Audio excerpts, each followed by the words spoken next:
Maison Adam.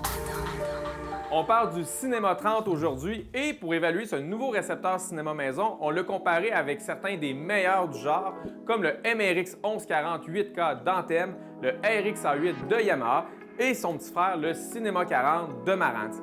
Des récepteurs cinéma qui se détaillent entre 4 500 et 5 000 $. Je précise le prix parce que le Cinéma 30 se détaille quant à lui tout près de 6 000 $.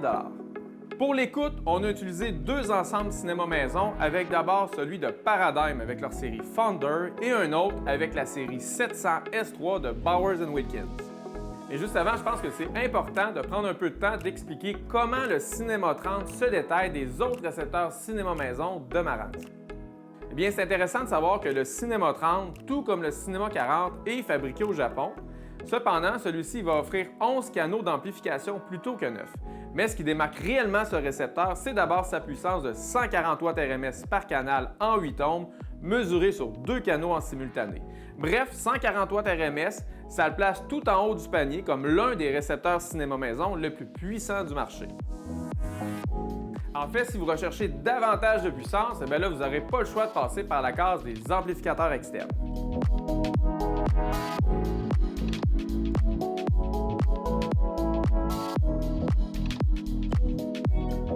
Ensuite, il y a la qualité de son amplification. Celle-ci est plus raffinée que la majorité des récepteurs cinéma maison avec un montage symétrique et l'utilisation d'un transformateur toroïdal.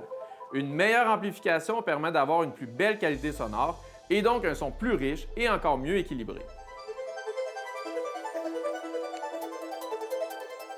D'un point de vue de la qualité sonore musicale, on a constaté que le Cinéma 30 s'adresse autant aux amateurs de cinéma qu'aux mélomanes. D'ailleurs, on a passé beaucoup de temps à le comparer à un autre récepteur qu'on aime beaucoup pour sa qualité sonore, le MRX 1140 d'Anthem. On a observé que l'Anthem présente dans l'ensemble une sonorité plus précise ou disons plus carrée, alors que le Marantz offre un son un peu plus arrondi avec un caractère sonore qu'on pourrait qualifier de plus chaleureux. On a aussi comparé le Cinéma 30 au Cinéma 40, qu'on a beaucoup aimé pour sa qualité sonore musicale. Entre les deux, on voit bien que c'est la même compagnie puisque le caractère sonore est vraiment proche. Ce qu'on a observé, c'est une image sonore un peu plus précise avec par exemple des voix mieux centrées quand on est en mode stéréo et aussi davantage de profondeur dans le son, surtout grâce à un bas médium qui est plus appuyé et un peu plus d'impact dans les basses. Maintenant, pour ce qui est du cinéma, l'un des meilleurs récepteurs qu'on a entendu pour ce qui est de produire des effets sonores, c'est le modèle RX-A8A de Yamaha.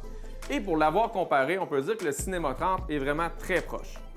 Mais où on a observé un bénéfice avec le Cinéma 30, c'est tout ce qui concerne la reproduction des dialogues qui ont encore plus de poids et qui prennent encore plus d'espace dans la pièce.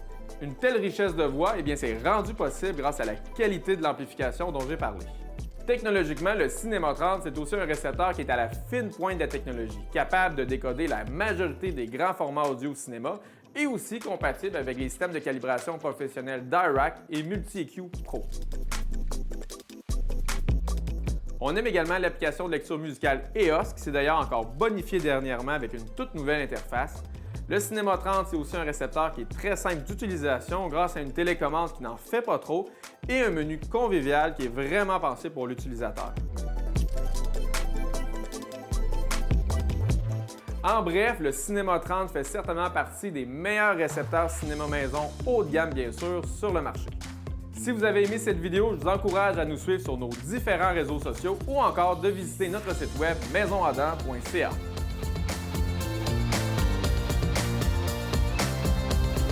Maison Adam. Bienvenue dans la technologie.